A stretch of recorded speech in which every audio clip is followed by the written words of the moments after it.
അവയവക്കടത്ത് കേസിൽ ഒരാൾ കൂടി പോലീസ് പിടിയിലായി. ആലപ്പുഴ പുന്നമട സ്വദേശി മറയൂർ ഡെബിൻ ജോസഫിനെയാണ് അമ്പലമേട് പോലീസ് അറസ്റ്റ് ചെയ്തത്. വൃക്ക ആവശ്യക്കാരെയും അവയവം നൽകാൻ തയ്യാറാകുന്ന ഇരകളെയും പരസ്പരം ബന്ധിപ്പിക്കുന്ന പ്രധാന കണ്ണിയാണ് ഇയാളെന്ന് പോലീസ് സംശയിക്കുന്നു. ഇസത്ത് ചേരുന്നുണ്ട് വിവരങ്ങളുമായി. ഇസത്ത്, മുൻപ് അവയവക്കടത്ത് കേസിൽ ഈ വ്യാജരേഖ ചമയ്ക്കുന്ന നജീബിനെ പോലീസ് പിടികൂടിയിരുന്നു. ഇപ്പോൾ മുഖ്യ കണ്ണിയായ മറ്റൊരാളെ കൂടി പിടികൂടിയിരിക്കുകയാണ്. എങ്ങനെയാണ് ഇയാളെ പോലീസ് പൊക്കിയത്?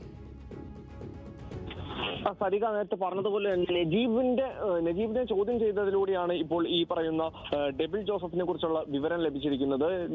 നജീബിനെ ചോദ്യം ചെയ്തതിലൂടെ നജീബിന്റെ വിവരങ്ങൾ അടിസ്ഥാനമാക്കി പോലീസ് തയ്യാറാക്കിയ ഒരു മാർഗത്തിലൂടെയാണ് ഇയാളെ പിടിയിലായിരിക്കുന്നത്. അതായത് അവയവക്കടത്തുമായി ബന്ധപ്പെട്ട് ഇയാൾ പ്രധാന കണ്ണിയാണെന്നാണ് ഇപ്പോൾ പോലീസ് പറയുന്നത്. മാത്രമല്ല, കഴിഞ്ഞ ദിവസങ്ങളിൽ ഈ സംഘത്തിൽപ്പെട്ട 4 കൂട്ടുപ്രതികളെ കൂടി പോലീസ് അരൂർ ഭാഗത്തിൽ നിന്നും പിടികൂടിയിരുന്നു. ഇയാളിൽ നിന്നും കൂടുതൽ വിവരങ്ങൾ ലഭിക്കുമെന്നാണ് ഇപ്പോൾ പ്രതീക്ഷ. ഏതായാലും അന്വേഷണം പുരോഗമിച്ചുകൊണ്ടിരിക്കുകയാണ്. വരും ദിവസങ്ങളിൽ ഇതുമായിട്ട് ബന്ധപ്പെട്ട് വലിയ ആളുകളും പിടിയിൽപ്പെടാം. അതുപോലെ തന്നെ പല സ്വകാര്യ ആശുപത്രികൾക്കും ഇതിൽ ബന്ധമുണ്ട് എന്ന് വരെ പോലീസ് ആരോപിക്കുന്നുണ്ട്. ഏതായാലും വരുന്ന ദിവസങ്ങളിൽ ഇതുമായി ബന്ധപ്പെട്ട് കൂടുതൽ നമുക്ക് ലഭിക്കും എന്നാണ് പ്രതീക്ഷ. സരിക, ശരി, അവയവക്കടത്ത് കേസ് കൂടുതൽ മുറുകുകയാണ്. മറ്റൊരു മുഖ്യ കണ്ണിയെ കൂടി പോലീസ് പിടികൂടിയിരിക്കുന്നു. ഇസത്താണ് കൊച്ചിയിൽ നിന്ന് വിവരങ്ങൾ നൽകിയത്.